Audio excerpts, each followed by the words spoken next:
La llamada de Cthulhu.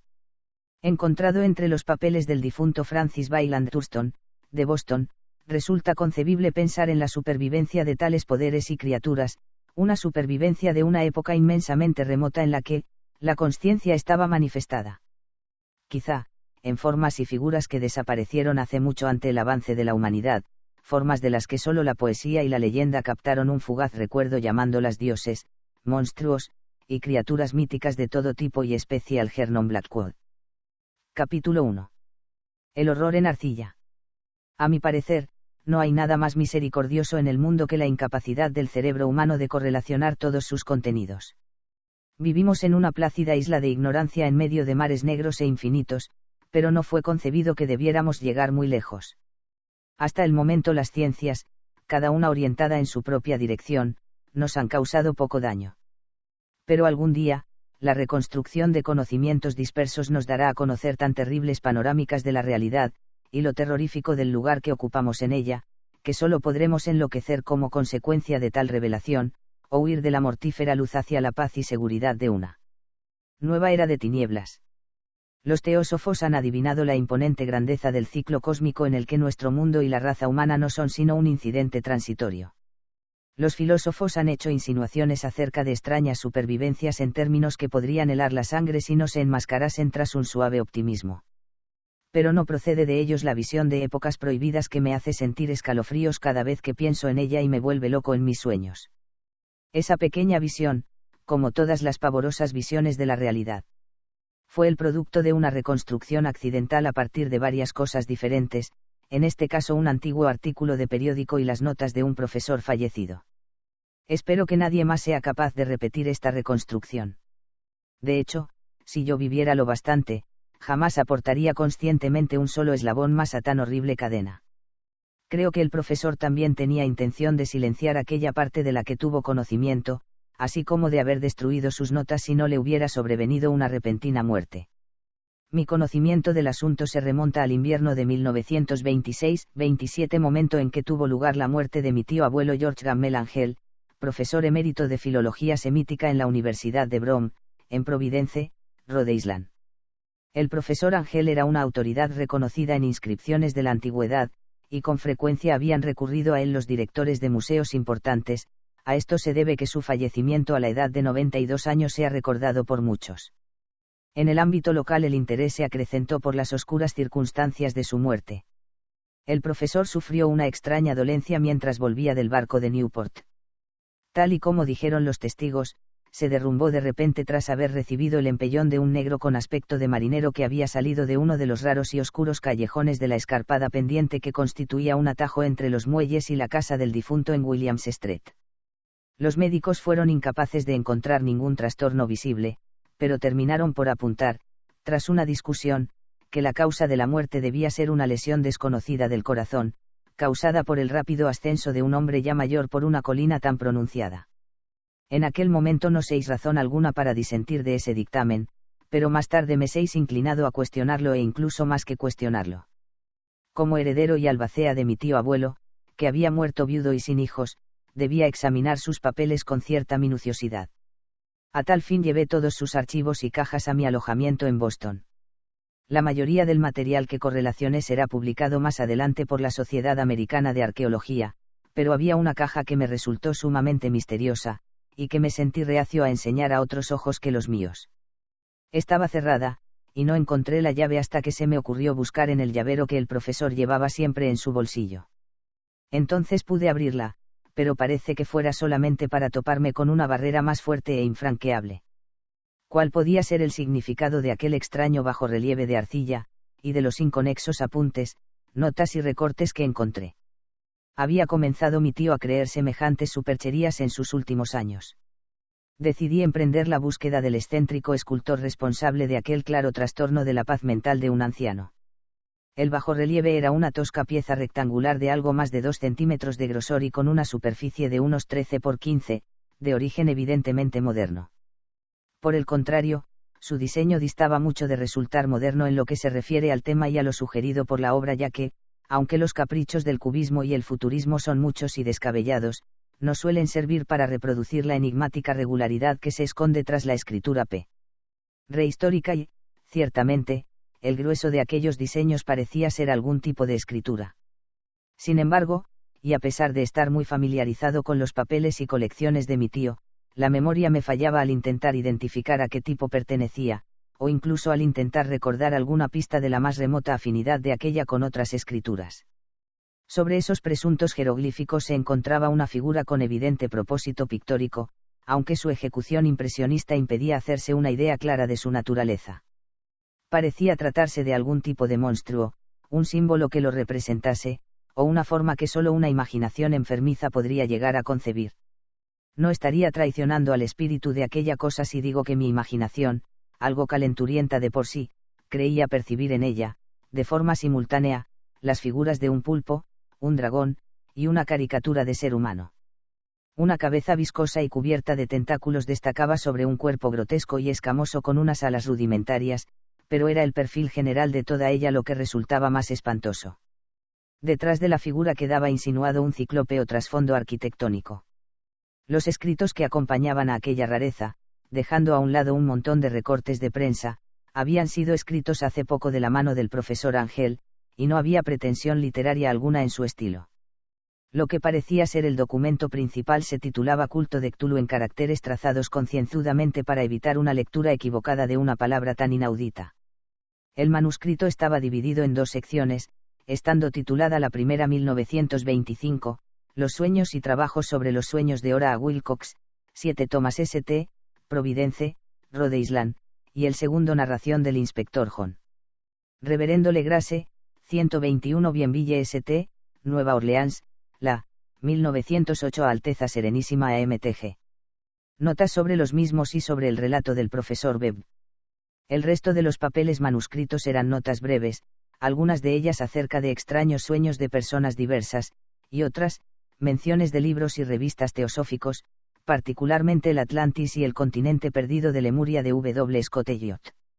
El resto eran comentarios acerca de longevas sociedades secretas y cultos secretos, con referencias a varios pasajes de fuentes mitológicas y antropológicas como puedan ser la rama de oro de Fraser y la brujería en la Europa occidental de la señorita Murray. Los recortes aludían a extrañas enfermedades mentales y a una ola de locura o demencia colectiva que tuvo lugar en la primavera de 1925. La primera mitad del manuscrito principal daba cuenta de un suceso bastante peculiar. Parece ser que el 1 de marzo de 1925, un hombre moreno y delgado, de aspecto neurótico y excitado, se presentó en casa del profesor Ángel llevando el singular bajorrelieve, todavía húmedo y fresco. En su tarjeta de visita aparecía el nombre Henry Anthony Wilcox, y mi tío lo reconoció como el Benjamín de una excelente familia que le resultaba conocida. En los últimos tiempos el joven Wilcox había estado estudiando escultura en la Escuela de Diseño de Rhode Island y viviendo solo en el edificio Fleur de Lys, cercano a dicha institución. Wilcox era un joven precoz de genio reconocido pero de una gran excentricidad, y ya desde la niñez había entusiasmado a gente con las extrañas historias y sueños que tenía por costumbre relatar. Decía de sí mismo que era psíquicamente hipersensible, pero la gente formal de aquella antigua ciudad comercial le tomaba simplemente por un tipo rarito. Al no mezclarse demasiado con sus compañeros de estudio se apartó gradualmente de la vida social, y en aquel momento solo se relacionaba con un grupo de estetas de otras ciudades. Incluso el Club de Arte de Providence, en su celo conservacionista, lo dejó por imposible. Con motivo de la visita, según se leía en el manuscrito del profesor, el escultor pidió bruscamente la ayuda de mi tío para que, dados sus conocimientos arqueológicos, identificara los jeroglíficos del bajorrelieve.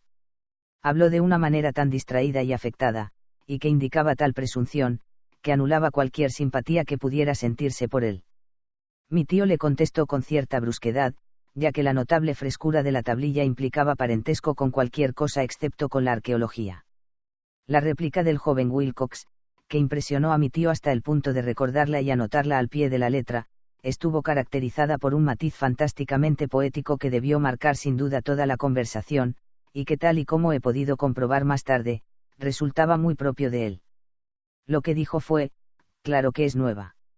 La hice la pasada noche en un sueño que tuve sobre extrañas ciudades, y los sueños son más antiguos que la ensoñadora Tiro, la contemplativa Esfinge, o la misma Babilonia cercada de jardines. Fue entonces cuando comenzó su inconexo relato, que de repente avivó un recuerdo aletargado de mi tío, y se ganó su fervoroso interés. La noche anterior había tenido lugar un leve terremoto, el de mayor intensidad de los últimos años en Nueva Inglaterra. Y la imaginación del joven Wilcox había resultado fuertemente afectada. Al irse a dormir tuvo un sueño sin precedentes sobre ciclópeas ciudades de titánicos sillares de piedra y monolitos que alcanzaban el cielo, chorreando todo el conjunto légamo de color verde y anunciando un horror latente. Los muros y pilares estaban cubiertos de jeroglíficos, y desde algún punto bajo el suelo le llegó una voz que no era tal. Una sensación caótica que tan solo la imaginación podría transliterar en sonido, cosa que intentó hacer por medio de un revoltijo casi impronunciable de letras, Tuluftagn. Galimatías fue la clave para que el profesor recordase algo que le preocupaba y confundía. Preguntó al escultor con minuciosidad científica, y estudió con intensidad casi frenética el bajorrelieve en el que el joven se encontraba trabajando cuando, helándose de frío y vestido solo con su pijama, despertó de repente y se sorprendió al ver lo que hacía. Mi tío culpaba a su edad, como dijo Wilcox posteriormente, de su lentitud en reconocer los jeroglíficos y el diseño pictórico. Muchas de sus preguntas le parecieron fuera de lugar al visitante, especialmente cuando el profesor intentó encontrar conexiones entre Wilcox y extrañas sectas y sociedades. Wilcox no pudo entender las repetidas promesas de silencio que le fueron ofrecidas a cambio de admitir su pertenencia a una extendida organización religiosa de carácter pagano o místico. Cuando el profesor se convenció de que Wilcox ignoraba la existencia de cualquier tipo de culto o de saber arcano, no dudó en asediar a su visitante solicitándole futuros informes acerca de sus sueños. Esto dio su fruto de una forma continuada, ya que tras la primera entrevista el manuscrito hace constar las visitas diarias del joven, en las que relataba sorprendentes fragmentos de imágenes oníricas cuyo principal contenido era siempre alguna terrible panorámica de carácter ciclópeo, y de piedra oscura y chorreante, a la que acompañaba una voz o inteligencia subterránea que de forma monótona profería enigmáticos impactos sensoriales imposibles de transliterar salvo en un galimatías. Los dos sonidos repetidos con más frecuencia mencionados en las cartas, eran Cthulhu y R'lyeh. El 23 de marzo, según apuntaba el manuscrito, Wilcox no apareció. Las pesquisas en su alojamiento revelaron que había sido asaltado por una especie inusual de fiebre y que había sido llevado a la casa de su familia en Waterman Street. Wilcox había estado gritando durante la noche, despertando a varios de los otros artistas que vivían en la residencia, y desde entonces solo había manifestado estados alternativos de inconsciencia y delirio. Mi tío se apresuró a telefonear a la familia, y desde ese momento en adelante prestó una gran atención al caso, llamando a menudo a la consulta del Dr. Tobey en Taller Street, al enterarse de que era el médico de Wilcox. Al parecer, la febril mente del joven se explayaba sobre cosas extrañas. Y a ratos el doctor se estremecía al oír hablar de ellas. Tales visiones no se limitaban a la repetición constante de cosas soñadas con anterioridad, sino que aludían locamente a una gigantesca cosa de kilómetros de altura que caminaba, o se movía, pesadamente. En ningún momento llegó a describir por completo a aquel ser, pero algunas palabras frenéticas y ocasionales, repetidas por el Dr. Tobey, convencieron al profesor de que debía ser idéntico a la monstruosidad sin nombre que había tratado de representar en aquella figura esculpida en sueños. El doctor añadió que cualquier referencia a este objeto suponía, sin excepción, el preludio del hundimiento del joven en un estado letárgico. Extrañamente su temperatura no estaba muy por encima de la normal.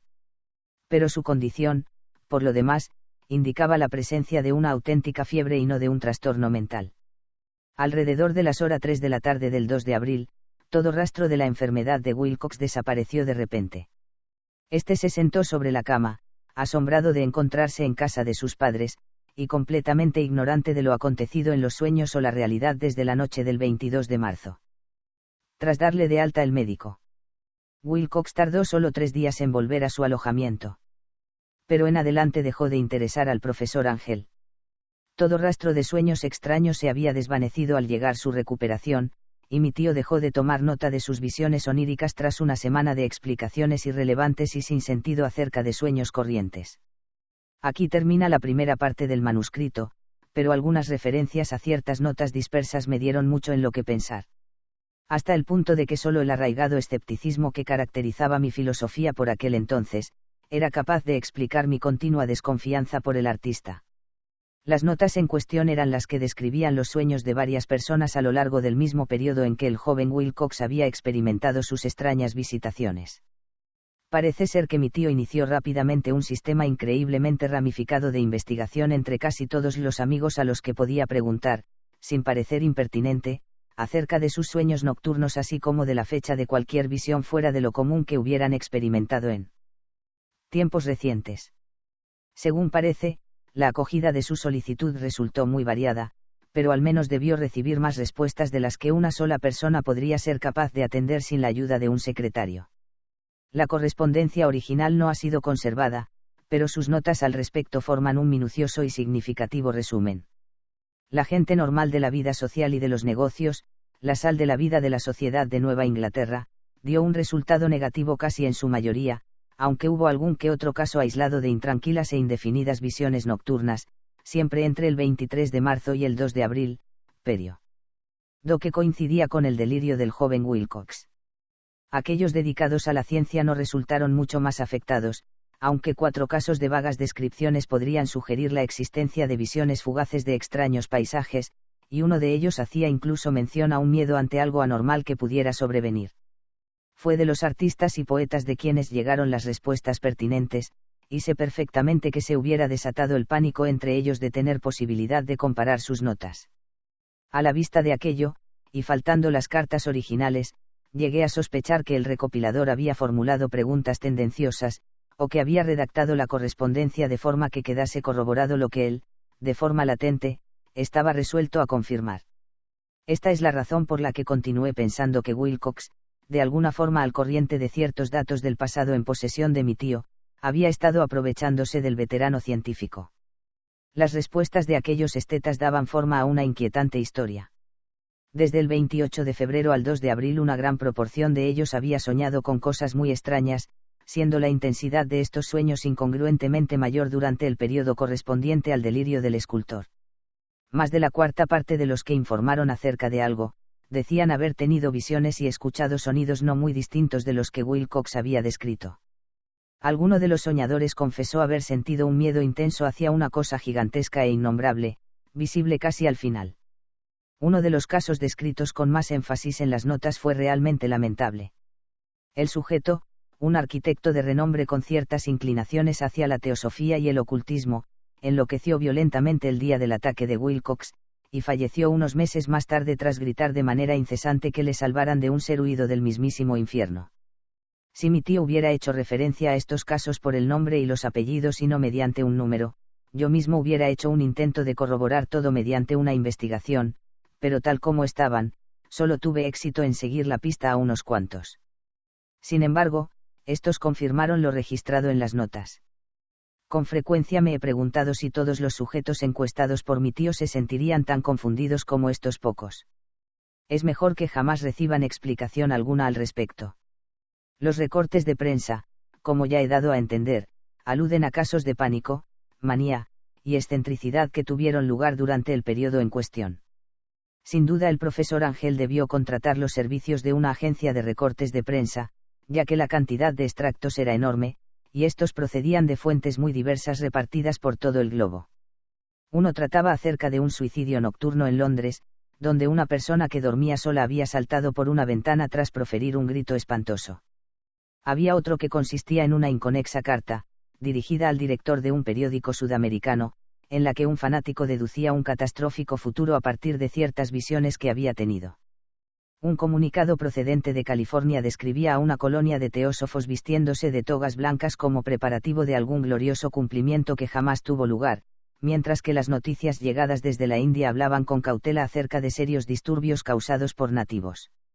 Hacia finales de marzo.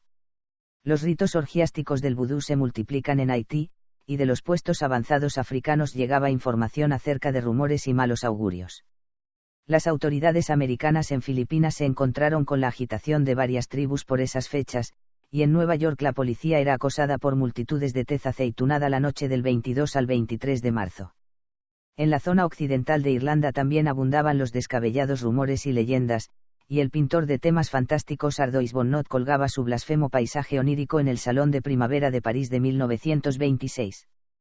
Fueron tan numerosas las alteraciones que tuvieron lugar en los manicomios, que solamente un milagro hubiera sido capaz de evitar que la cofradía médica advirtiese los extraños paralelismos y sacase desconcertantes conclusiones de aquello.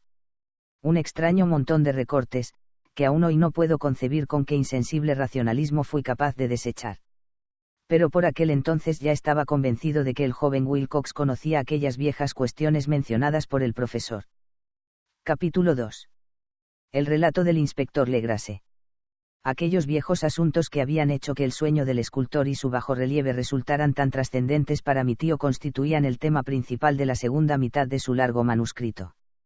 Parece ser que el profesor Ángel había visto ya en una ocasión, y estudiado sin obtener resultados, el diabólico perfil de aquella monstruosidad sin nombre representada sobre aquellos desconocidos jeroglíficos, y que también había escuchado las terribles sílabas que solo pueden ser transliterad. Como algo parecido a Cthulhu. Aquella vinculación era tan horrible e inquietante que no resulta nada extraño que el profesor acuciase al joven Wilcox con sus preguntas y solicitudes de información. Esta experiencia anterior tuvo lugar en 1908, hacía 17 años, cuando la Sociedad Americana de Arqueología celebraba su reunión anual en San Luis. El profesor Ángel, como corresponde a alguien de su mérito y autoridad, había desempeñado un papel importante en las deliberaciones, y fue uno de los primeros en ser abordado por los diversos profanos que, aprovechando la celebración, acudieron para hacer preguntas y plantear problemas en la Cobalto. Fianza de que serían correctamente contestadas y resueltos. El cabecilla de aquellos profanos, que no tardó en ser el centro de atención de todos los congregados, era un hombre de mediana edad y aspecto corriente que había venido desde Nueva Orleans en busca de cierta información especial que le resultaba imposible obtener de ninguna de las fuentes local. Su nombre era John Raymond Legrase, inspector de policía de profesión. Trajo consigo el motivo de su visita, una grotesca, repulsiva, y aparentemente antiquísima estatua de piedra, cuyo origen era incapaz de determinar. No cabe pensar que el inspector Legrase tuviera el menor interés por la arqueología, ya que, por el contrario, su deseo de ser ilustrado al respecto estaba instado por motivos puramente profesionales. La estatuilla, ídolo, fetiche, o lo que quiera que aquello fuera, había sido requisada hacía unos meses en los bosques pantanosos al sur de Nueva Orleans, en el curso de una redada contra los asistentes a una supuesta celebración vudú.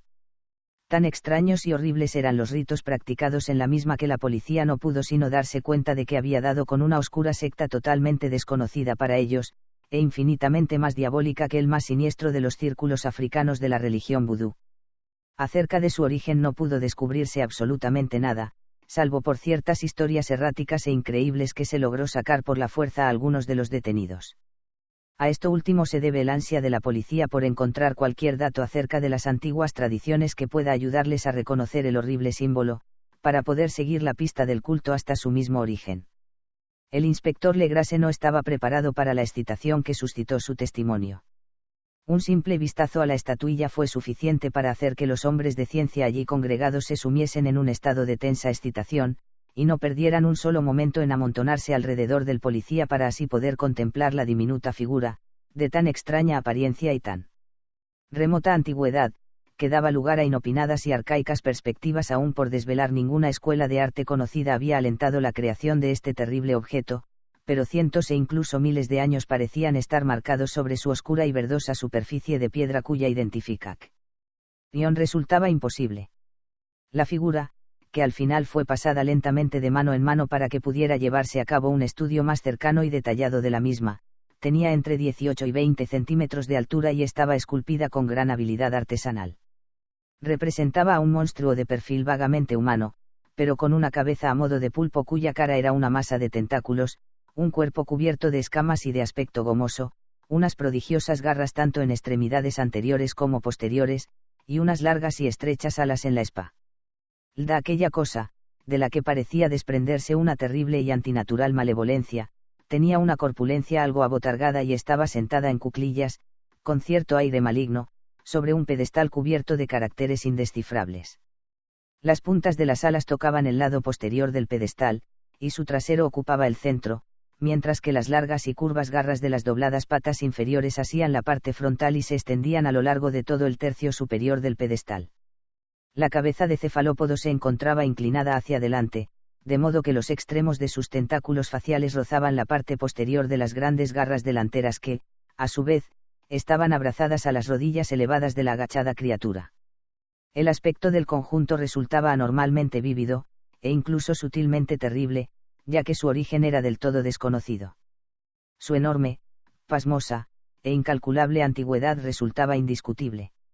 A pesar de ello no daba muestra de una sola relación con cualquier forma artística conocida de carácter primitivo.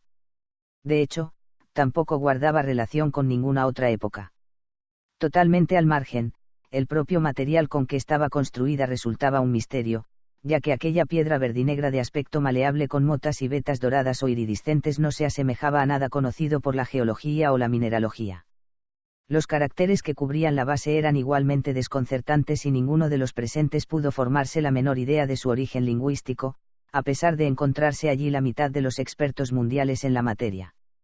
Estas inscripciones, así como la estatuilla y su material, formaban parte de algo horriblemente remoto y ajeno a la humanidad tal y como la conocemos. Algo que terriblemente sugiere la existencia de antiguos e idólatras ciclos de vida en los que nuestro mundo y concepciones no tiene cabida alguna. No obstante, después de que todos los congregados sacudieran sus cabezas, confesando su derrota ante el problema planteado por el inspector, hubo un hombre entre los allí reunidos que creyó percibir una extraña familiaridad en la monstruosa figura y la escritura, y que al momento contó con cierta timidez lo poco que sabía. Esta persona era el difunto William Channing Webb, profesor de antropología en la Universidad de Princeton, y un explorador de reconocido prestigio. El profesor Webb había participado 48 años atrás en una expedición a Groenlandia e Islandia en busca de ciertas inscripciones rúnicas que no llegó finalmente a encontrar. Mientras remontaban la costa occidental de Groenlandia se encontraron con una extraña tribu o culto de esquimales degenerados cuya religión, una curiosa forma de adoración al diablo, le hizo sentir escalofríos dado lo deliberadamente sanguinario y repulsivo de sus ritos. Era una fe de la que otros esquimales sabían muy poco, y de la que solo se hablaba en medio de un gran pánico, diciendo que procedía de épocas horriblemente antiguas y anteriores a la creación de nuestro mundo. Además de ritos indescriptibles y sacrificios humanos, también se practicaban otros extraños ritos de carácter hereditario dirigidos a un anciano demonio supremo o Tornasuk. El profesor Webb tomó una cuidadosa transcripción fonética de aquellos ritos de labios de un anciano angécoco hechicero sacerdote, expresando los sonidos lo mejor que pudo en caracteres latinos. Pero en aquellos momentos el asunto de principal trascendencia no era otro que el fetiche que aquel culto adoraba y alrededor del cual danzaban los sectarios cuando la aurora se alzaba por encima de los gélidos acantilados. Este era, afirmó el profesor, un tosco bajorrelieve de piedra, que constaba de un horrible dibujo y de ciertas inscripciones enigmáticas y, según le parecía, era una versión más tosca pero similar, en todas sus características esenciales, a la inhumana efigie que yacía en aquel momento frente a los reunidos. Estos datos, recibidos con incertidumbre y asombro por los presentes, probaron ser de especial interés para el inspector Legrasse, que comenzó de inmediato a acosar con preguntas al informante. Ya que había copiado y tomado nota de un ritual oral escuchado a los adoradores del culto de los pantanos que sus hombres detuvieron, suplicó al profesor que recordase lo mejor que pudiera las sílabas que anotó en su convivencia con aquellos diabólicos esquimales. Lo que siguió entonces fue una exhaustiva comparación de detalles y un momento de pavoroso silencio cuando el detective y el científico llegaron a la conclusión de la práctica identidad de la frase común a aquellos dos rituales diabólicos pertenecientes a mundos tan diferentes y distantes entre sí. Lo que cantaban a sus ídolos gemelos, tanto los hechiceros esquimales como los sacerdotes de los pantanos de Luisiana en esencia, era algo muy parecido a esto. Las divisiones entre palabras se han supuesto en base a los cortes que tradicionalmente se hacían en la frase al cantar la voz alta. Legrasse tenía algo a su favor frente al profesor Webb, ya que en varias ocasiones sus prisioneros mestizos le habían repetido lo que los viejos oficiantes les contaron del significado de esas palabras. El verso se traduciría por algo parecido a esto: en su morada de Lie, el difunto Cthulhu espera soñando. En ese momento, en respuesta a una exigencia urgente y generalizada, el inspector Legrasse relató, de la forma más completa posible, su experiencia con los adoradores de los pantanos. Un relato que mi tío, tal y como puedo ver, consideró de una profunda trascendencia. La historia participaba de los más locos sueños de mitómanos y teósofos, y demostraba el asombroso grado de imaginación cósmica poseído por aquellos mestizos y parias, algo que era lo que menos se hubiera podido esperar de ellos. El día 1 de noviembre de 1907 la policía de Nueva Orleans fue llamada a acudir con urgencia a la región pantanosa y lacustre al sur de la ciudad. Los ocupantes ilegales de la zona, en su mayoría primitivos pero amables descendientes de los hombres de Lafitte, eran presa de un terror absoluto debido a algo desconocido que se les había acercado en silencio durante la noche. Al parecer se trataba de vudú, pero un vudú de un tipo más terrible del que jamás habían llegado a conocer, y algunas mujeres y niños habían desaparecido desde que el maléfico Tam Tam comenzó su incesante golpeteo a lo lejos, en el interior de los negros y embrujados bosques por los que ninguno de los colonos se atrevía a aventurarse. Había gritos demenciales y angustiosos chillidos, cantos que helaban la sangre y danzantes llamas endemoniadas, y según añadió el aterrado mensajero, la gente no podía soportarlo por más tiempo. De ese modo, un destacamento de 20 policías, repartidos entre 2 carruajes y un automóvil, emprendió la marcha en las últimas horas de la tarde con el tembloroso colono haciendo las veces de guía. Se apearon al final del camino transitable y durante kilómetros chapotearon en silencio a través del terrible bosque de cipreses al que la luz del día nunca llegaba. Feas raíces y maléficas lianas de musgos de Florida les acosaron y, de vez en cuando, los montones de piedras enmohecidas o los restos de paredes putrefactas intensificaban, con su sola insinuación de unos pobladores tan morbosos, una sensación depresiva que cada árbol malformado y cada fungoso calvero contribuía a crear. Al rato se divisó el asentamiento de aquellos colonos, no más que un miserable montón de cabañas, y sus histéricos moradores corrieron a apiñarse alrededor del grupo de policías que portaba faroles que se balanceaban. El apagado ritmo del tam-tam resultaba ahora levemente audible muy a lo lejos, y algún alarido aterrador llegaba a ratos cuando el viento cambiaba de dirección. Un brillo rojizo parecía también filtrarse a través de la pálida maleza más allá de las interminables avenidas del bosque nocturno. A pesar de tener aún miedo a quedarse solos de nuevo, los aterrados colonos se negaron en redondo a avanzar un solo palmo más en dirección a aquella escena de impía adoración, de modo que el inspector Legrase y sus 19 colegas se internaron sin guía alguno entre negras arquerías de horro por las que ninguno de ellos había pasado con anterioridad. El área en la que ahora se adentraba la policía había tenido siempre mala fama, era prácticamente desconocida por el hombre blanco y en absoluto transitada por este. Había leyendas que apuntaban a un lago oculto jamás visto por ojos mortales, en el que habitaba un enorme y amorfo pólipo blanco de ojos luminiscentes. Y los colonos cuchicheaban acerca de unos diablos con aspecto de murciélago que salían volando de cavernas en el interior de la tierra para adorarlo a la medianoche. Los colonos afirmaban que aquello había estado allí desde antes de D'Iberville, desde antes de La Salle, desde antes de los indios, e incluso antes que las saludables bestias y aves que poblaron esos bosques. Aquel ser era una pesadilla en sí mismo, y su sola visión suponía la muerte.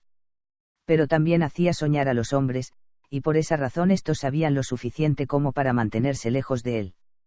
La orgía vudú estaba teniendo lugar en los márgenes de tan temida zona, pero eso era ya lo suficientemente malo de por sí. Es posible por lo tanto que el lugar de la celebración hubiera aterrorizado más a los colonos que los escalofriantes sonidos e incidentes. Solamente la poesía o la locura pueden hacer justicia a los ruidos escuchados por los hombres de Legrase a medida que se abrían paso por el negro pantano hacia el rojizo resplandor y el apagado sonido de los tambores. Existen rasgos vocales propios del ser humano, y rasgos vocales propios de las bestias, pero resulta harto horrible escuchar los unos cuando la fuente de la que proceden debería producir los otros. La furia animal y el libertinaje orgiástico se azotaban el uno al otro hasta alcanzar cotas demoníacas, en medio de un éxtasis de aullidos y graznidos que desgarraban aquellos bosques nocturnos y reverberaban por toda su extensión como si se tratase de tormentas pestilentes surgidas de los abismos del infierno. De vez en cuando aquel ulular sin orden ni concierto se detenía, y de lo que parecía ser un coro bien orquestado surgían roncas voces entonando en sonsonete aquella horrible frase o ritual, Entonces fue cuando los hombres, habiendo ya alcanzado un lugar donde la vegetación era menos frondosa, se toparon de repente con la visión del terrible espectáculo. 4 de ellos se tambalearon, uno se desvaneció, y otros 2 profirieron un desquiciado grito que, afortunadamente, fue enmudecido por la furiosa cacofonía que procedía de aquella orgía. Legrase echó agua de los pantanos en la cara del desmayado, y todos se quedaron temblando allí de pie, casi hipnotizados por el horror. En un claro natural del pantano había un islote cubierto de hierbas de algo menos de media hectárea, sin árboles y relativamente seco. Allí saltaba y se retorcía una indescriptible horda de monstruosidad humana que nadie salvo Sime o Angarola hubiera sido capaz de retratar. Sin ropa alguna encima, aquellos engendros mestizos rugían, vociferaban y se contorsionaban en torno a una gigantesca hoguera circular en cuyo centro, visible a través de ocasionales aberturas en la cortina de llamas, se alzaba un imponente monolito de granito de unos 2,5 metros de altura. Sobre el cual, de manera incongruente dada su extrema pequeñez, descansaba la horrenda estatuilla. Formando un amplio círculo de 10 cadalsos dispuestos a intervalos regulares, con el monolito rodeado de llamas en su centro, colgaban boca abajo los cuerpos atrozmente mutilados de los indefensos colonos que habían desaparecido. Era dentro de aquel círculo donde el corro de adoradores saltaba y rugía, desplazándose de forma general de izquierda a derecha en una interminable bacanal entre el círculo de cuerpos y el de llamas. Puede que fuera solamente la imaginación, o puede que fueran los ecos del lugar los que indujeron a uno de los policías, un hispano un tanto exaltado, a figurarse que había oído respuestas antifonales al ritual procedentes de algún lugar lejano y sin luz en lo más profundo de aquel bosque de Ankh. Estrales leyendas y horrores. Más tarde tuve ocasión de encontrarme de nuevo con este hombre, Joseph Don Gálvez se llamaba, que demostró ser molestamente imaginativo.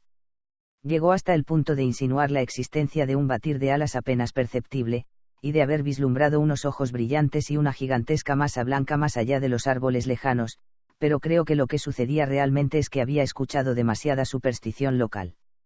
La horrible pausa que se tomaron los hombres de Legrase tras presenciar semejante aberración fue relativamente breve.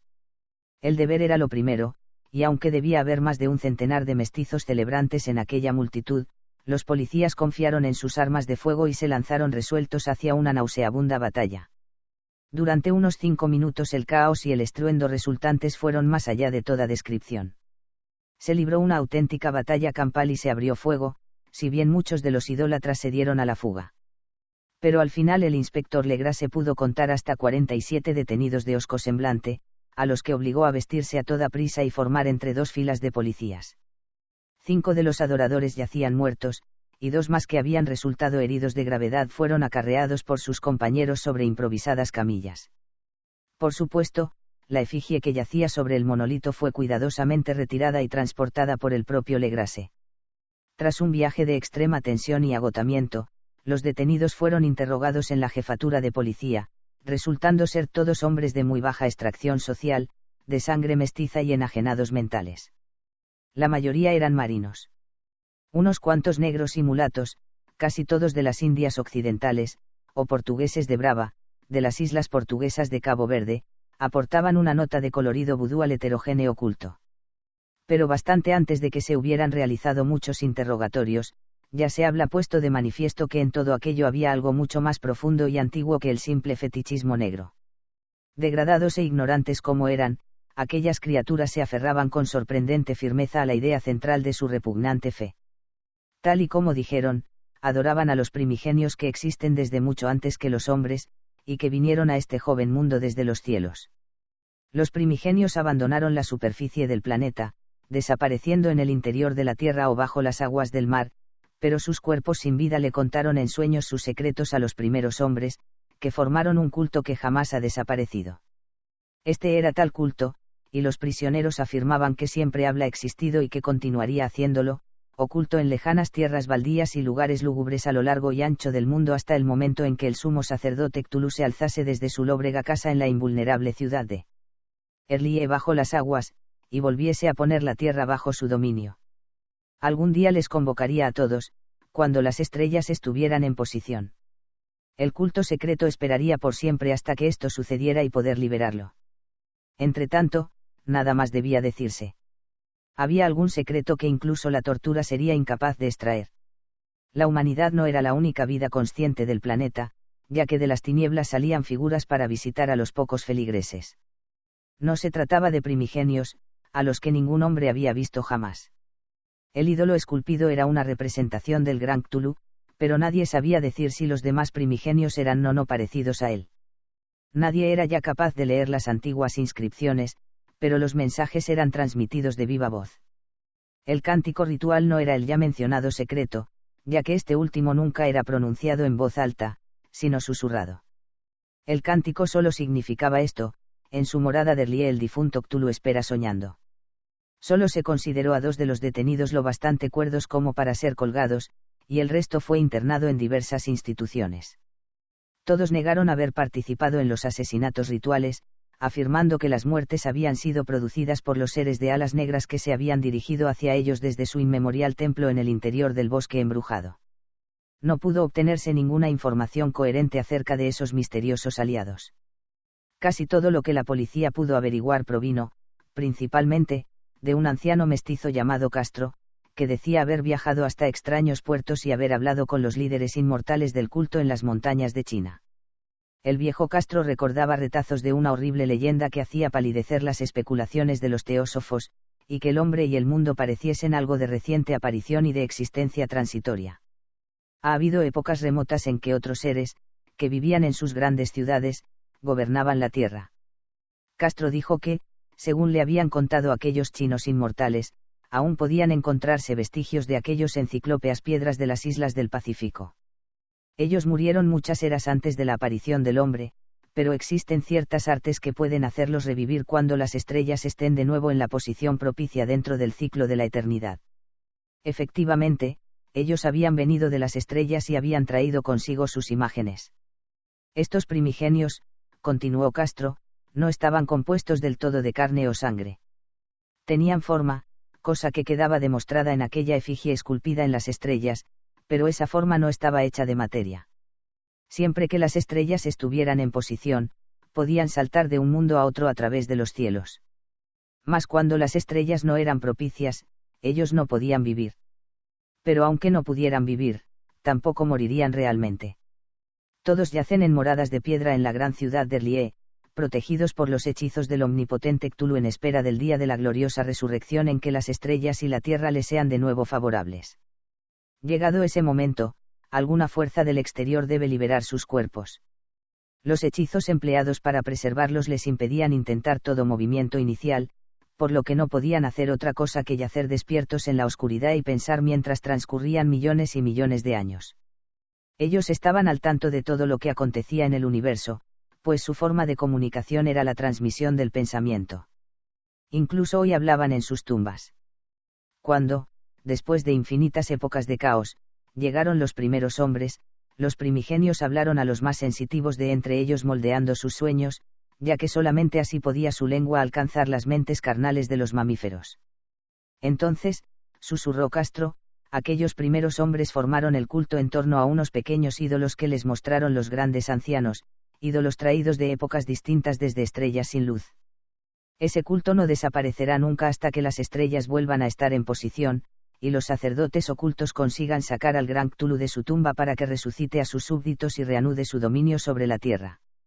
Esos tiempos serán fácilmente reconocibles, porque entonces la humanidad se habrá vuelto como los primigenios, libre y salvaje, más allá del bien y del mal, dejando a un lado la ley y la moral, y todos los hombres gritarán y matarán, y gozarán era su alegría. Entonces, los primigenios liberados les enseñarán nuevas formas de gritar y de matar, de solazarse y disfrutar, y la tierra entera arderá en un holocausto de éxtasis y libertad. Mientras tanto, el culto, mediante los ritos apropiados, debe mantener viva la memoria de aquellas antiguas costumbres y escenificar la profecía de su regreso.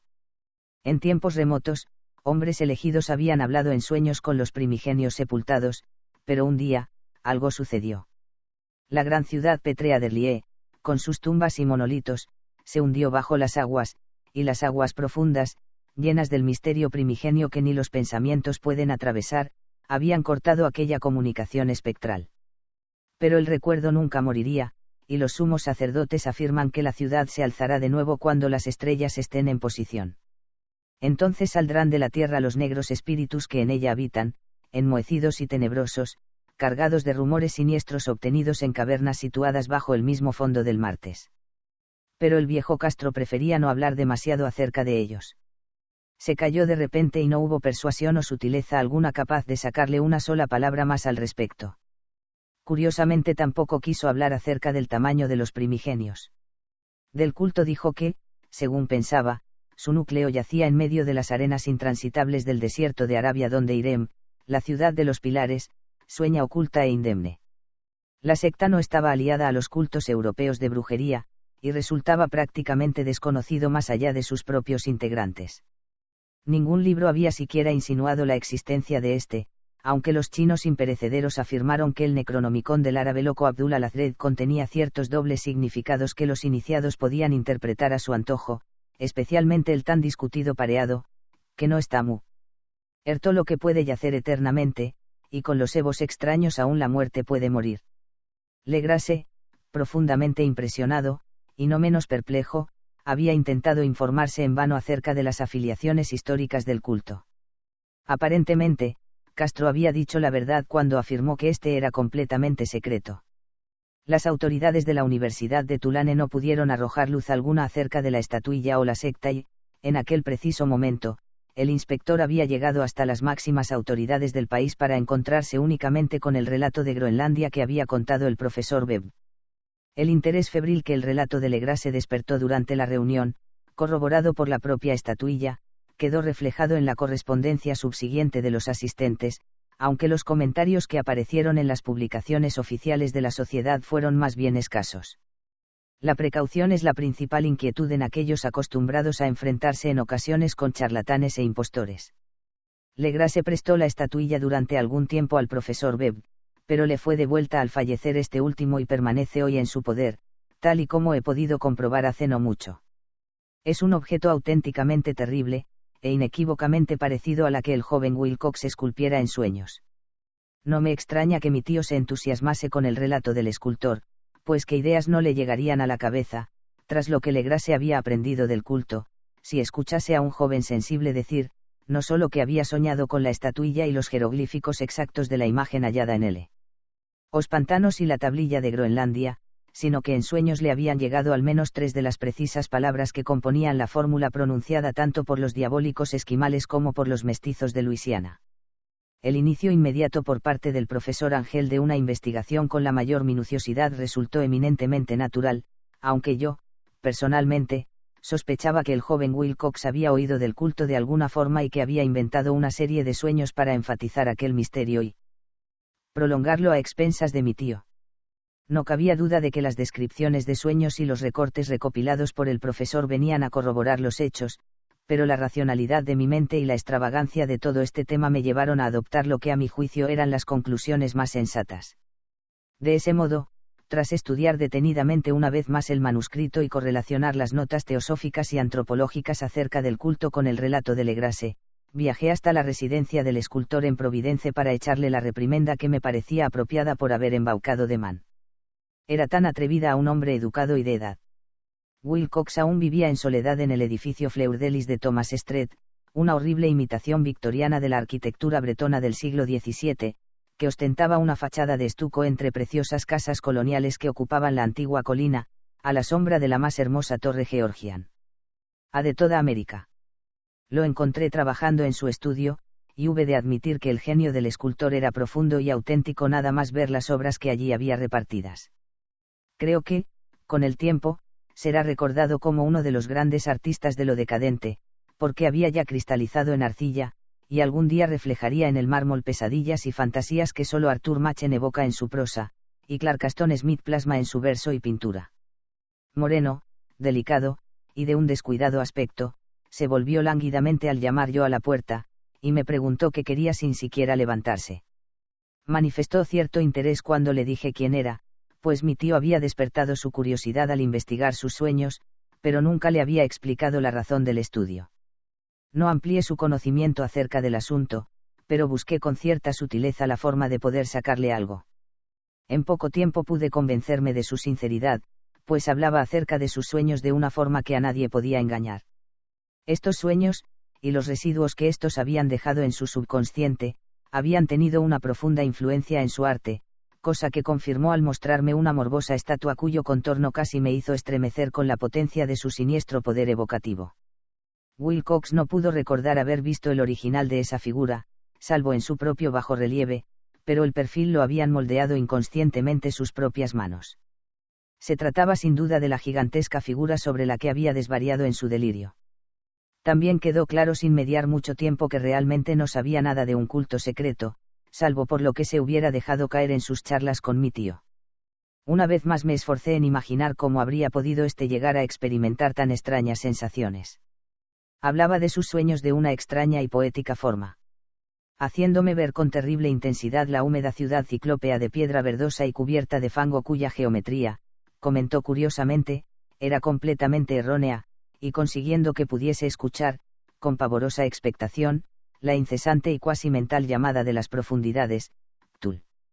Uftagn, Tuluftagn. Estas palabras formaban parte de aquel terrible ritual que hablaba de la vigilia onírica del difunto Cthulhu bajo su bóveda pétrea de Rie, y me sentí profundamente estremecido a pesar de mis creencias racionales. Estoy seguro de que Wilcox había oído hablar del culto de alguna manera, pero lo había olvidado en medio del montón de sus no menos extrañas lecturas e imaginaciones. Más tarde, y en virtud de su predisposición a impresionarse, había hallado una expresión subconsciente de aquello en sus propios sueños, en el bajorrelieve, y en la terrible estatua que tenía entonces entre mis manos. El engaño al que había sometido a mi tío era, por lo tanto, uno inocente e involuntario. El joven tenía un carácter algo amanerado y antipático a la vez, por el que no podría sentir simpatía, pero me seis obligado a reconocer tanto su genio como su honestidad. Me despedí de él amistosamente, deseándole todo el éxito que su genio prometía.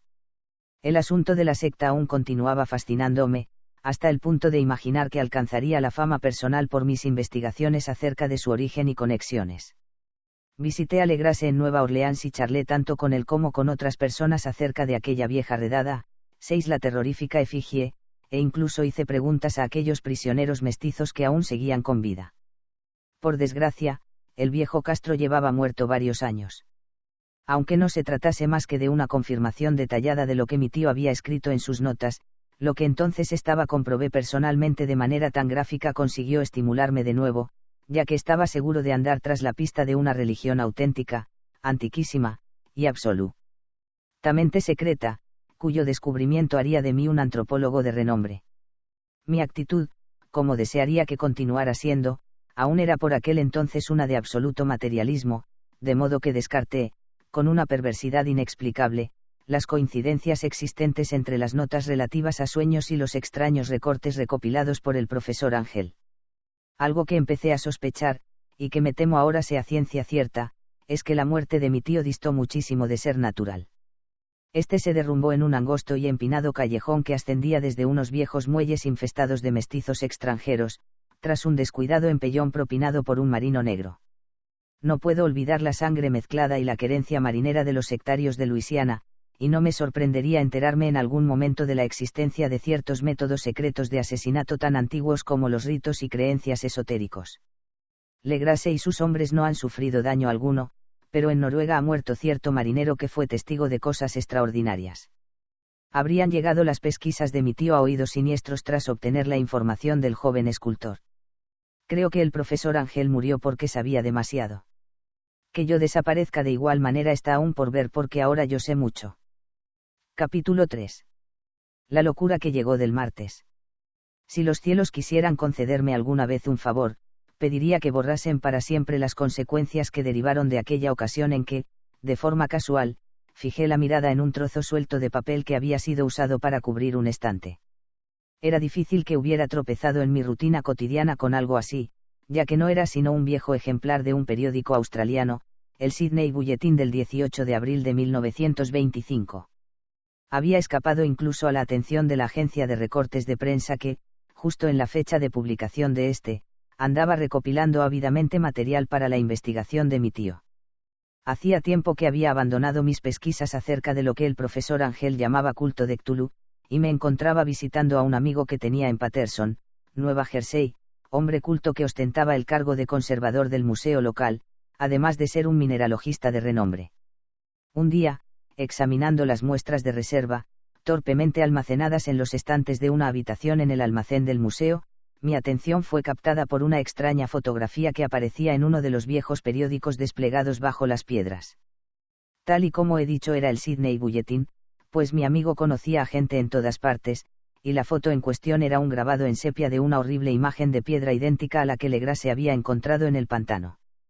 Leí el artículo en detalle tras quitar impacientemente de encima de la hoja las preciosas piezas que la cubrían, pero quedé algo decepcionado al ver que su extensión era algo reducida. Sin embargo, lo que sugería era algo de trascendental importancia para la búsqueda que había mantenido y que comenzaba por aquel entonces a languidecer. El artículo, que arranqué cuidadosamente, decía lo siguiente: misterioso barco abandonado hallado en alta mar, llegada a remolque del vigilante de un yate neozelandés armado y desaparejado. Un superviviente y un muerto hallados a bordo. Desesperada lucha y muertes en alta martes. Marinero rescatado se niega a dar detalles sobre extraña experiencia. Encontrado en posesión de extraño ídolo. Prosiguen las investigaciones. El carguero vigilante de la naviera Morrison, procedente de Valparaíso, atracó esta mañana en el muelle de Darling Harbour, remolcando al desaparejado y averiado, si bien fuertemente armado, yate de vapor Alert de Dunedin, Nueva Zelanda, que fue avistado el 12 de abril a 34 grados 21 de latitud sur y 152 grados 17 de longitud oeste, llevando a bordo un superviviente y un muerto. El vigilante zarpó de Valparaíso el 25 de marzo, y el 2 de abril se desvió su rumbo considerablemente hacia el sur, debido a la fortísima tormenta y las enormes olas. El 12 de abril fue avistado el barco a la deriva. Aunque en apariencia estaba desierto, al abordarlo fue hallado el único superviviente en unas condiciones cercanas al delirio, así como otro hombre que llevaba muerto claramente más de una semana. El superviviente estaba aferrado a un horrible ídolo de piedra de unos 30 centímetros de altura y de origen desconocido, acerca de cuya naturaleza las autoridades de la Universidad de Sydney, la Royal Society, y el Museo de College Street, se muestran completamente desconcertadas. El superviviente dice haberla encontrado en el camarote del yate, en el interior de un pequeño relicario de ordinaria talla. Este hombre, tras recobrar el sentido, relató una extraña historia acerca de piratería y una sangrienta masacre. Se trata de Gustav Johansen, noruego de cierta educación, segundo de a bordo de la goleta Emma de Auckland, que zarpó de El Callao el 20 de febrero con 11 hombres. El Emma, según cuenta, se vio retrasado, y desviado de su rumbo hacia el sur, por culpa de la gran tempestad del 1 de marzo, y el 22 del mismo avistó al alerta 49 grados 51 de latitud sur y 128 grados 34 longitud oeste, llevado por una extraña tripulación de feroz aspecto formada por canacos y mestizos. Al ordenársele de forma perentoria que diera media vuelta, el capitán Collins se negó, momento en que la extraña tripulación comenzó a abrir fuego sobre la goleta, salvajemente y sin aviso previo, con una batería pesada dotada de cañones de bronce que formaba parte de su armamento. Según el superviviente, los hombres del Emma plantaron batalla y, aunque la goleta comenzó a hundirse debido a los disparos recibidos por debajo de la línea de flotación, fueron capaces de acercarla a la nave enemiga, para así abordarla, y lucharon con la salvaje tripulación sobre su misma cubierta. Al final se vieron forzados a matar a toda la tripulación enemiga, algo superior en número, por su detestable y desesperada, si bien torpe, manera de luchar. 3 de los hombres del Emma resultaron muertos, incluyendo al capitán Collins y al primero de a bordo Green. Los 8 restantes, con el segundo de a bordo Johansen al mando, se pusieron al frente del yate capturado, retomando su rumbo original para averiguar cuál era la razón de haberles ordenado dar media vuelta. Al día siguiente, según parece, alcanzaron una pequeña isla en la que desembarcaron, aunque no se sabe de la existencia de ninguna en aquella parte del océano.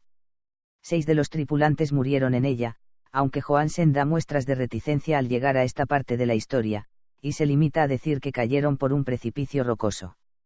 Más tarde, según parece, él y el último de sus compañeros llegaron al yate y trataron de tripularlo, pero se vieron azotados por la tormenta del 2 de abril. El hombre recuerda poco de lo sucedido entre ese día y el 12 de abril, en que tuvo lugar su rescate, y no recuerda cuándo murió William Briden, su compañero. La muerte de este no parece debida a ninguna causa visible, siendo la excitación y la exposición a los elementos las razones más probables. Noticias llegadas por cable desde Dunedin informan de que el Alert es un mercante de cabotaje bien conocido allí, que además gozaba de una mala reputación en los muelles. Era propiedad de un curioso grupo de mestizos cuyos frecuentes encuentros y salidas nocturnas en dirección a los bosques atraían bastante la atención. Este se había hecho a la mar apresuradamente justo tras la tormenta y los temblores de tierra que tuvieron lugar el 1 de marzo. Nuestro corresponsal en Auckland señala que tanto el Emma como su tripulación gozaban de una excelente reputación, y describe a Johansen como un hombre moderado y respetable. El almirantazgo va a realizar una investigación del asunto que dará comienzo mañana mismo. En ella se tomarán todas las medidas necesarias para persuadir a Johansen de que hable con mayor claridad de lo que ha hecho hasta ahora. Esto, junto con la fotografía de la infernal estatua, era todo, pero qué torrente de ideas comenzó a fluir en mi cabeza. Aquí había un nuevo tesoro de datos en torno al culto de Cthulhu y una clara evidencia de que éste tenía extraños intereses tanto en el mar como en tierra. ¿Qué motivo incitó a la tripulación mestiza a ordenar dar media vuelta al Emma mientras navegaba en posesión de aquel horrible ídolo? ¿Cuál era aquella desconocida isla sobre la que murieron 6 de los tripulantes del Emma, y sobre la que el segundo Johansen se muestra tan reservado? ¿Qué fue lo que sacó a la luz la investigación ordenada por el almirantazgo y qué es lo que se sabía en Dunedin acerca del maléfico culto? Y lo más sorprendente de todo, ¿cuál era la relación, tan profunda como natural, de aquellas fechas que hacían que tomaran una malévola e innegable significación los diversos cambios en el curso de los acontecimientos que tan minuciosamente había anotado mi tío? El día 1 de marzo, es decir, nuestro 28 de febrero según la hora del meridiano de Greenwich, fue cuando tuvieron lugar la tormenta y el terremoto. El Alert y su maloliente tripulación salieron disparados de Dunedin como llevados por una apremiante llamada, mientras que al otro lado del mundo, poetas y artistas comenzaron a soñar acerca de una extraña y rezumante ciudad a la vez que un joven escultor moldeaba en sueños la forma del propio Cthulhu. El 23 de marzo el desembarco de la tripulación del Emma en una isla desconocida arrojó una cifra de 6 muertos. Y en esa misma fecha los sueños de aquellos hombres especialmente sensibles adquirieron una gran viveza y quedaron oscurecidos por la persecución de que eran objeto por parte de un monstruo maléfico. Mientras tanto un arquitecto enloquecía y un escultor se veía inmerso de repente en el delirio. ¿Y qué hay de la tormenta del 2 de abril, fecha en que cesaron todos los sueños acerca de la malsana ciudad, y en que Wilcox salió ileso del suplicio de aquellas extrañas fiebres? ¿Qué deducir de todo ello? Y de todas las insinuaciones del viejo Castro acerca de los primigenios, sumergidos bajo las aguas y nacidos en las estrellas, y de su reino que se avecina, el fiel culto de estos y su dominio de los sueños. Estaba tambaleándome al borde de horrores cósmicos más allá de la capacidad de asimilación del hombre. Si esto es así, tales horrores no deben ser sino de la mente, ya que de alguna forma el 2 de abril puso fin a cualquier monstruosa amenaza que hubiera empezado a cernirse sobre el alma de la humanidad. Aquella tarde, tras un día de apresurados telegramas y preparativos, me despedí de mi anfitrión y cogí un tren a San Francisco. En menos de un mes me encontraba en Dunedin, donde comprobé que a pesar de que los miembros de aquel extraño culto solían pasar el rato en las viejas tabernas del puerto, poco más se sabía acerca de ellos. Los chismes que escuché en los muelles no merecen mención especial, aunque corría cierto rumor acerca de un viaje que estos mestizos habían realizado al interior, durante el cual se pudo apreciar en las lejanas colinas un apagado tamborileo y un resplandor rojizo. En Auckland averigüé que tras un superficial interrogatorio en Sydney, que no dio resultado alguno, Johansen había regresado con su rubia cabellera de color blanco, y que después había vendido su casita en West Street y marchado en barco con su mujer a su antigua residencia en Oslo. De aquella pavorosa experiencia no contó a sus amigos nada más que a los oficiales del almirantazgo, y todo lo que estos pudieron hacer fue darme su dirección en Oslo. Después de aquello me fui a Sydney donde hablé, sin obtener nada nuevo, con marinos y magistrados del vicealmirantazgo. Pude ver el Alert, que había sido vendido para su uso comercial, en Circular Bay, en Sydney Cove, pero tampoco logré sacar nada a su reservada tripulación. La figura acurrucada con cabeza de cefalópodo, alas escamosas y el pedestal cubierto de jeroglíficos, se conservaba en el Museo de Hyde Park. Durante un tiempo la estuve estudiando, encontrando en ella la misma exquisita y siniestra hechura, el mismo misterio y antigüedad, y el mismo material desconocido propios de la versión, un tanto más reducida, de Legrase. Según me dijo el conservador del museo, los geólogos habían encontrado en ella un monstruoso enigma, ya que llegaron a jurar que en el mundo no había una roca como esa.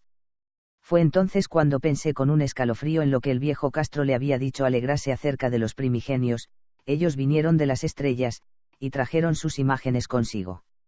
Estremecido por una confusión mental como nunca antes había conocido, decidí visitar al segundo Johansen en Oslo.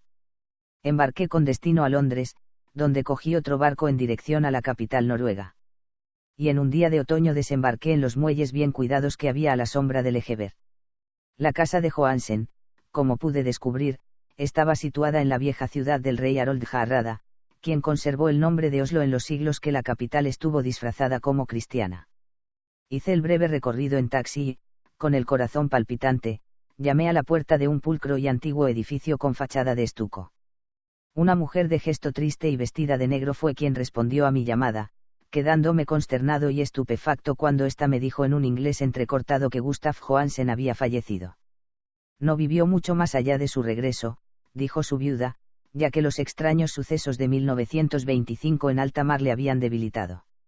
No le había dicho a ella más de lo que había contado públicamente, pero había dejado un largo manuscrito, sobre asuntos técnicos, según dijo él, en inglés, sin duda para protegerla del peligro que podría suponer un examen casual del mismo. Mientras paseaba por un angosto callejón cercano al muelle de Gothenburg, un fardo de papeles caído desde la ventana de un desván le había derribado. 2 marinos de Lascar le ayudaron a ponerse en pie, pero este murió antes de que la ambulancia pudiera llegar al lugar. Los médicos no encontraron una causa para la muerte, dictaminando que se debía a algún problema del corazón y a su débil constitución. En aquel momento comencé a sentir un terror royéndome las entrañas que ya nunca me abandonará hasta el día en que yo muera también, ya sea accidentalmente o de cualquier otra forma. Tras convencer a la viuda de que mi conexión con los asuntos técnicos de su marido era suficiente para darme derecho a tomar posesión del manuscrito, me llevé el documento y comencé a leerlo en el barco de regreso a Londres. Se trataba de algo sencillo e inconexo, un esfuerzo por parte de un sencillo marino de escribir un diario a posteriori de los hechos, en el que quedaba reflejado un afán por recordar lo sucedido día a día en el terrible último viaje. No puedo intentar transcribirlo palabra por palabra, con todos sus turbios y redundantes pasajes, pero contaré lo suficiente como para que se entienda por qué el ruido de las olas rompiendo contra el casco del barco se me hizo tan insufrible que tuve que taponarme los oídos con algodón. Johansen, gracias a Dios, no lo sabía todo a pesar de haber visto la ciudad y a aquel ser, pero yo nunca volveré a dormir tranquilo cuando piense en los horrores que acechan incesantemente a la vida en el tiempo y en el espacio, y en aquellas blasfemias impías procedentes de antiguas estrellas que sueñan bajo las olas, y que son objeto de adoración de un culto de pesadilla dispuesto y decidido a soltarlas por la tierra cuando quiera que otro terremoto haga emerger su monstruosa ciudad pétrea de nuevo hacia el aire y la luz de la superficie. El viaje de Johansen había dado comienzo tal y como éste le había contado al vicealmirantazgo. El Emma, con carga de lastre, zarpó de Auckland el 20 de febrero y había sufrido en toda su intensidad aquella tormenta provocada por el terremoto que debió atraer desde el fondo del mar a aquellos horrores que forman parte de las pesadillas de los hombres. De nuevo bajo control, la embarcación progresaba a buen ritmo cuando fue detenida por el Alert el 22 de marzo, y pude sentir claramente el remordimiento con que Johansen escribió acerca del bombardeo y hundimiento del Emma. Al referirse a los morenos sectarios a bordo del Alert lo hace dando clara muestra de horror. Había alguna cualidad especialmente abominable en aquellos hombres que casi hacía de su exterminio un deber, dando aquí muestra Johansen de una ingenua extrañeza ante la acusación de crueldad lanzada contra la tripulación del Emma durante el proceso que dirigió el tribunal al cargo de la investigación. Llevados por la curiosidad siguieron el rumbo que llevaban, ahora en el yate capturado y bajo el mando de Johansen, hasta que al poco avistaron un gran pilar de piedra que sobresalía del mar, y en un punto situado a 47 grados 9 de latitud sur y 126 grados 43 de longitud oeste llegaron a un litoral de lodo, fango, y ciclópea mampostería que no podía ser otra cosa que la sustancia tangible del terror supremo de la tierra, la ciudad cadavérica y de pesadilla de Rie, construida hacía incontables eones por repugnantes figuras que procedían de las estrellas sin luz. Allí yacían el gran Cthulhu y sus hordas, ocultos bajo bóvedas cubiertas de fango verdoso. Enviando de nuevo, tras incalculables ciclos temporales, aquellos pensamientos que extendían el miedo por los sueños de los más sensibles, a la vez que apremiaban a sus fieles a lanzarse en pos de un peregrinaje por su liberación y la restauración de su imperio en la tierra. Johansen no sospechaba nada de esto, pero bien sabe Dios que ya vio suficiente. Supongo que lo que realmente llegó a emerger de las aguas no era más que una cima, una horrible ciudadela coronada por el monolito bajo el que el gran Cthulhu estaba enterrado.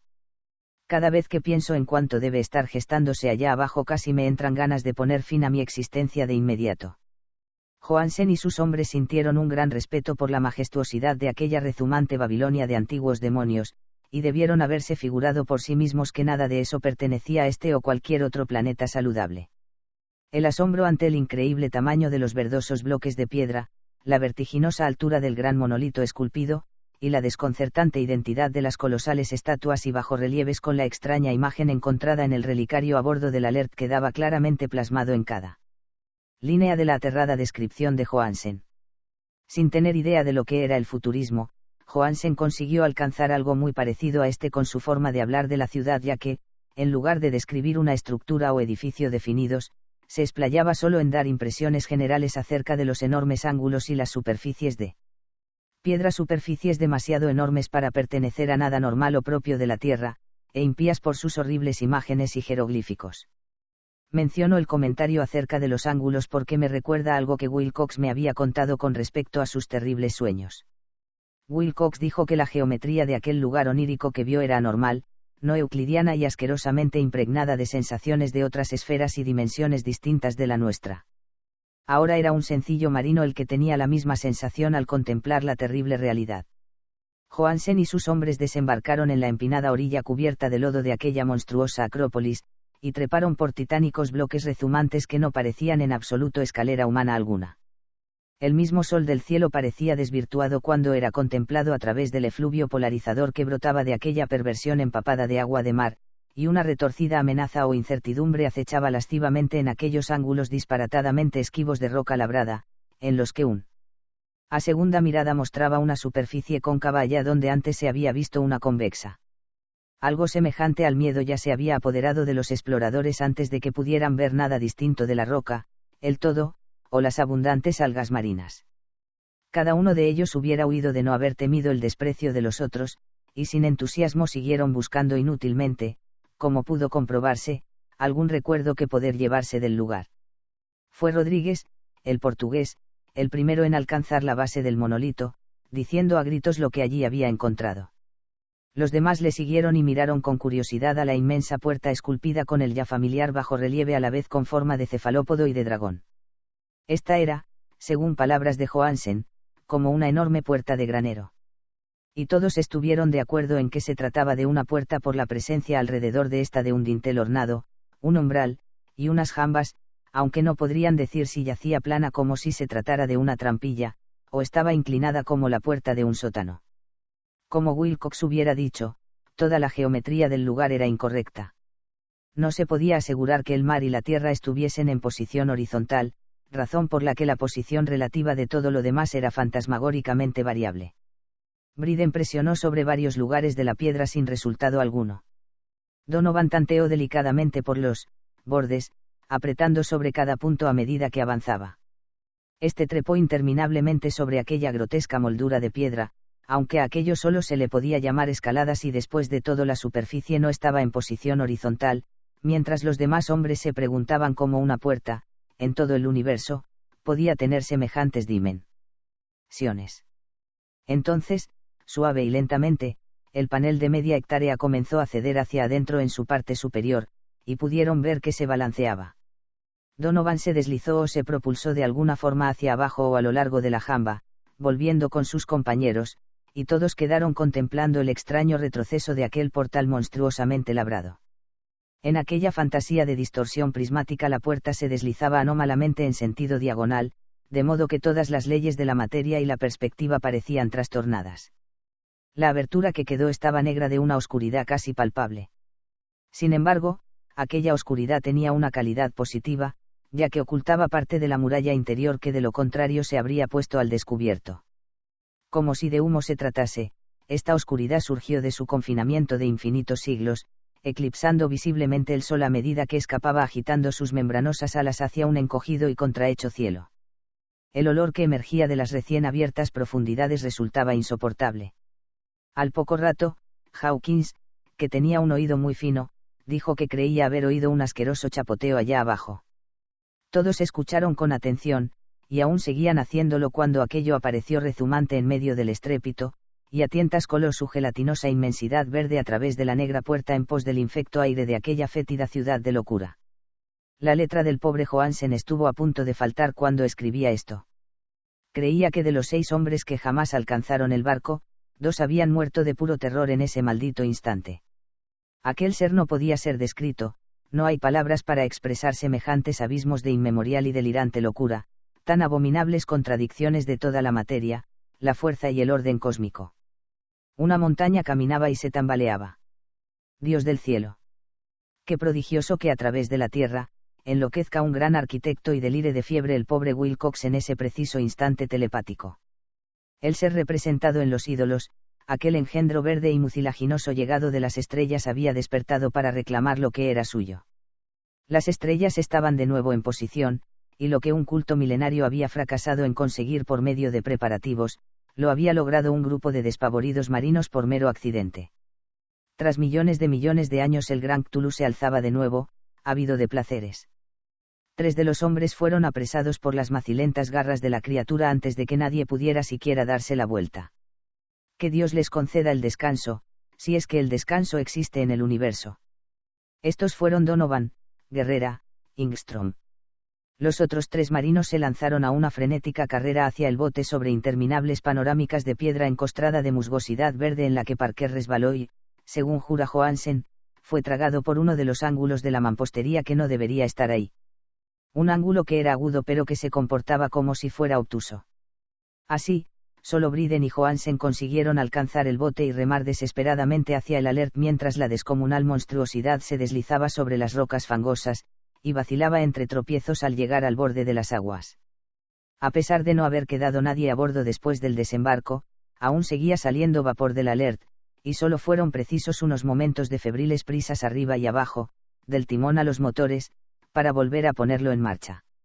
Lentamente, entre los retorcidos horrores de aquella indescriptible escena, el barco comenzó a remover las mortíferas aguas, al tiempo que en la mampostería de aquella playa calavernaria que no era de este mundo, el titánico ser procedente de las estrellas lanzaba espumarajos y atroces denuestos. Cual Polifemo maldiciendo al barco en que huía Odiseo. Fue entonces, más atrevido que el cíclope épico, cuando el gran Cthulhu se deslizó hacia las aguas dejando un rastro de grasa y comenzó a perseguir el barco huido, levantando auténticas olas con sus brazadas de potencia cósmica. Briden volvió la vista y enloqueció, riendo de manera estridente, tal y como continuaría haciendo a intervalos hasta que la muerte fue a buscarle una noche al camarote, mientras Johansen deambulaba en medio del delirio. Pero Johansen no se había rendido aún. Consciente de que el ser seguramente adelantaría al Alert antes de que éste alcanzara la máxima velocidad, decidió hacer algo a la desesperada y, poniendo los motores a toda máquina, corrió disparado por la cubierta y giró bruscamente el timón.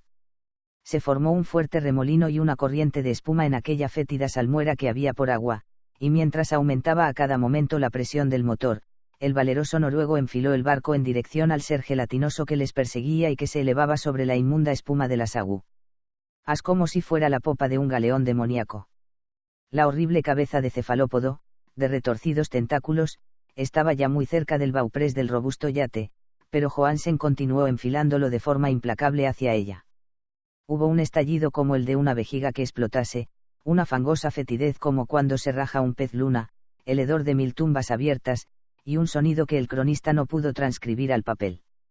Durante un instante el barco se vio envuelto por una nube acre y cegadora, y después solo quedó un mefítico remolino a babor, en mitad del cual, Dios nos proteja. La dispersa plasticidad del innominable engendro de las estrellas recuperaba difusamente su odiosa forma original, a una distancia que crecía por momentos a medida que el Alert ganaba ímpetu aumentando su velocidad. Así es como acabó todo. Tras aquel día Johansen no hizo más que obsesionarse con el ídolo y ocuparse de su sustento y el de aquel maníaco de risa enloquecida que tenía a su lado. No trató de navegar tras aquella audaz hazaña, pues semejante reacción le había quitado una parte de su alma y ánimo. Después llegó la tormenta del 2 de abril, y con ella los turbios nubarrones en que se sumió su conciencia. Sintió un remolino espectral a través de líquidos abismos de infinidad, de vertiginosos recorridos por universos giratorios sobre la cola de un cometa, y de histéricos saltos desde el fondo de los abismos a la luna, y de la luna a los fondos de los abismos, todo ello animado por un histriónico oro de retorcidos y jocosos dioses ancianos y de los burlones diablillos de color verde y con alas de murciélago surgidos del tártaro. Tras aquel sueño vino el rescate, el vigilante, el tribunal del vicealmirantazgo, las calles de Dunedin, y el largo viaje de regreso a su viejo hogar en la casa a la sombra del Egeber. No podía contar nada, o de lo contrario le tomarían por loco.